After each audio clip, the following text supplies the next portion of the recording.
Hello বন্ধুরা, তোমরা কেমন আছো? আশা করি তোমরা ভালো আছো। গরমে কষ্ট হচ্ছে, তো আমারও খুব কষ্ট হচ্ছে। তো শনিবারের দিন বিকালবেলায় আমি পেয়ারা খেতে খেতে ব্লগটা শুরু করলাম। তো পেয়ারাটা খাওয়া হলো, তারপর নদীর ধারে গেলাম হাঁটতে। হঠাৎ দেখছি ঠাকুর মায়ের পূজা হয়েছিল, তো মাকে বিসর্জন দিতে নিয়ে যাচ্ছে।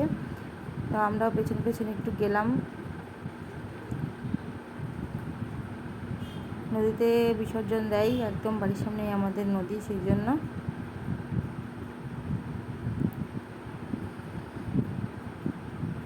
আমরাও হাঁটতে হাঁটতে গেলাম। তো এই যে ধান গাছগুলো, কিছু কিছু ধান পেকেও গেছে, কিছু কিছু ধান কাঁচাও আছে, আবার তোমার কিছু কিছু ধান কাটাও শুরু হয়ে গেছে। দেখতে কেমন লাগছে তোমরা অবশ্যই কমেন্ট করে জানাবে। আর সূর্য প্রায় অস্ত যাওয়ার দিকেই, দেরি আছে তবুও অস্ত যাওয়ার দিকেই গেছে, দেখতেই পাচ্ছ। তো এই যে দেখো মহিষকেও গা ধুয়ে নিয়ে যাচ্ছে। ওদেরও তো গরম লাগছে, কষ্ট হচ্ছে বলো। তো দেখো ধান গাছের ওপর ওদের ছড়াটা পড়েছে, দেখতে যা লাগছে না বন্ধুরা। আর এটা কি ফুল বলো তো?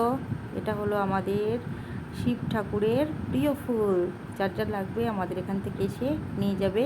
তো তোমাদের সাথে আমি একটু দেখা করলাম, তখন ভাববে কথা বলছি, দেখা করছি না। তো চোখ মুখের অবস্থা খুব খারাপ গরমে। বন্ধুরা কিছু মনে করো না, আমি আবার বেশি সাজাগুজো করতে পছন্দ করি না, ভালো লাগে না।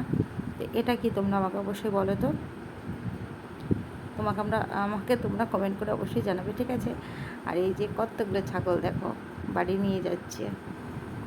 ওদেরও তো ঘোরাঘুরি করতে ইচ্ছে করে, তো বাড়ি এসে রান্নাবান্না তো যে শুরু হয়ে গেল। আর এই যে কড়াটা হলো আমার সব কিছু ভাজাভুজি আমি এই কড়াটাতেই করি। আর এই কড়াটার একটা গল্প আছে, তোমাদের সাথে একটু শেয়ার করব। তো বাড়ি এসে ডাল ভাজা তরকারি আর পেঁয়াজি হলো, আমি পেঁয়াজি দিয়ে মুড়ি খাবো। একটু খেয়ে দেখলাম লবণটা ঠিকঠাক আছে কি না। তো আমি পেঁয়াজি দিয়ে খাবো মুড়ি। তো ভিডিওটি ভালো লাগলে লাইক কমেন্ট শেয়ার সাবস্ক্রাইব করো। তারপর সবাই ভালো থাকো, পরের ভিডিও দেখার জন্য।